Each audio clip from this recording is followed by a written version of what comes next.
Hello friends, तो हम हाजिर हैं आपके लिए विक्रम और बेताल की एक और रोमांचक कहानी लेकर। तो हम सुनेंगे कैसे बेताल विक्रम को कहानी सुनाता है। विक्रम जब बेताल को लेकर दोबारा चलते हैं तो बेताल उन्हें कहता है, हे राजन, चलो मैं तुम्हें एक और कहानी सुनाता हूँ। किसी जमाने में अंग देश में यशकेतु नाम का राजा था। उसका दिगर्षि नाम का बड़ा ही चतुर दीवान था। राजा बड़ा विलासी था। राज्य की सारा बोझ दीवान पर डालकर वो भोग में पड़ गया। दीवान को बहुत दुख हुआ। उसने देखा कि राजा के साथ सब जगह उसकी निंदा होती है, इसलिए वो तीरथ का बहाना करके चल पड़ा। चलते चलते रास्ते में उसे एक शिव मंदिर मिला।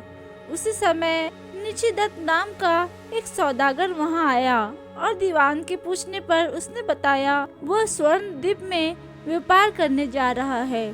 दीवान भी उसके साथ हो लिया। दोनों जहाज पर चढ़कर स्वर्ण द्वीप पहुँचे और वहां व्यापार करके धन कमा कर लौटे।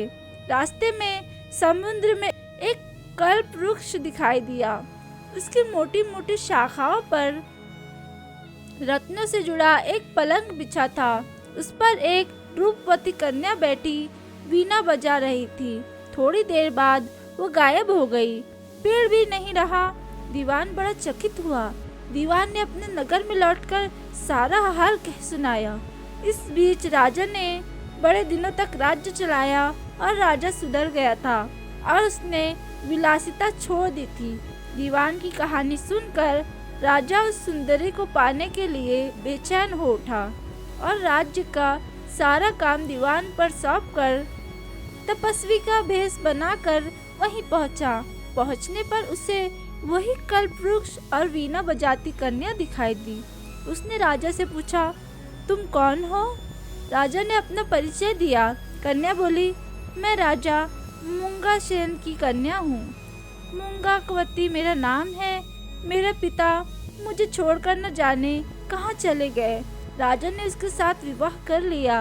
कन्या ने यह शर्त रखी कि वो हर महीने में शुक्ल पक्ष और कृष्ण पक्ष की चतुर्दशी और अष्टमी को कहीं जाया करेंगी और राजा उसे रोकेगा नहीं।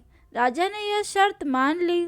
इसके बाद तो वो राजा से पूछकर मृंगावती वहाँ पहुँच गई।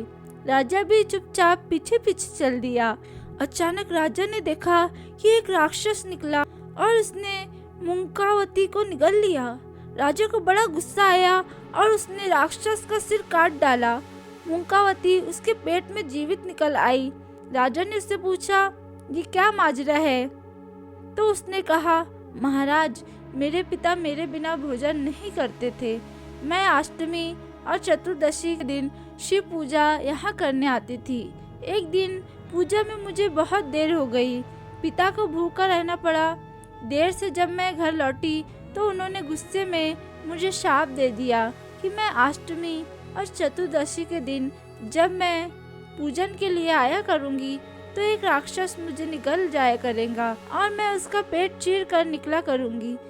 जब मैंने उनसे शाप छुड़ाने के लिए बहुत अनुनय किया तो वो बोले, जब अंग देश का राजा तेरा पति बनेगा और तुझे राक्षस से निगले जाते देखेगा तो वो राक्षस को मार देगा, तब तेरा शाप का अंत होगा।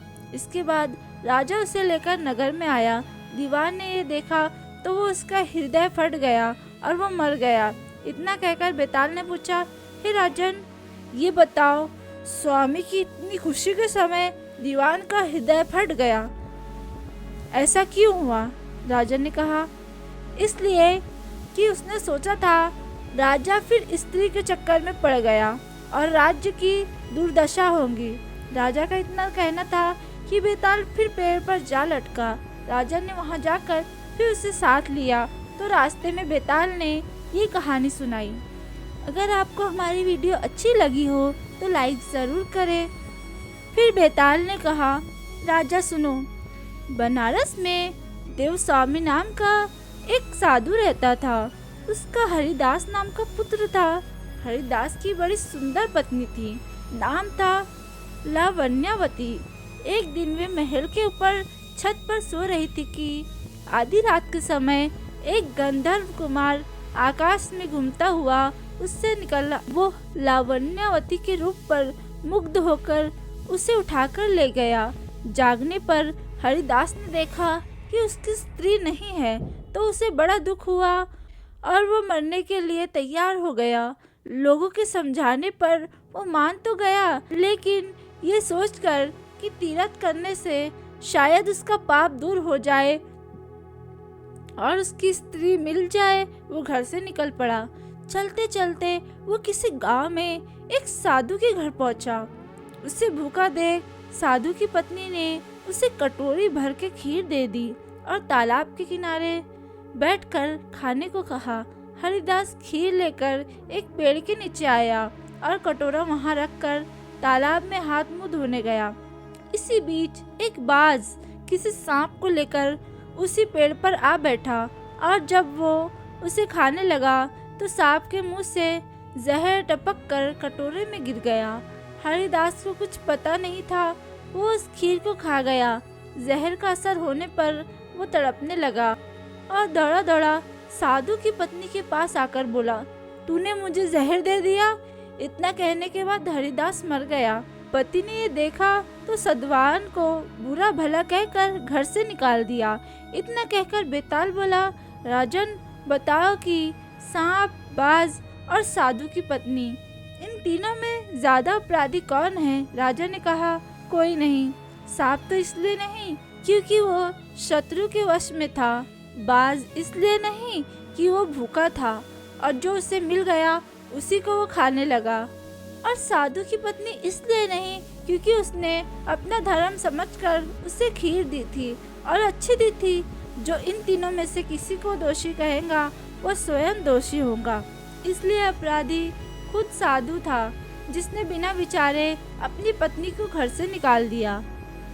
इतना सुनकर बेताल फिर पेड़ पर जा लटका और बेचारा राजा फिर शमशान में गया और उसे पेड़ पर उतार कर जब राजा चला तो बेताल ने उससे कहा, राजा एक और कहानी सुन।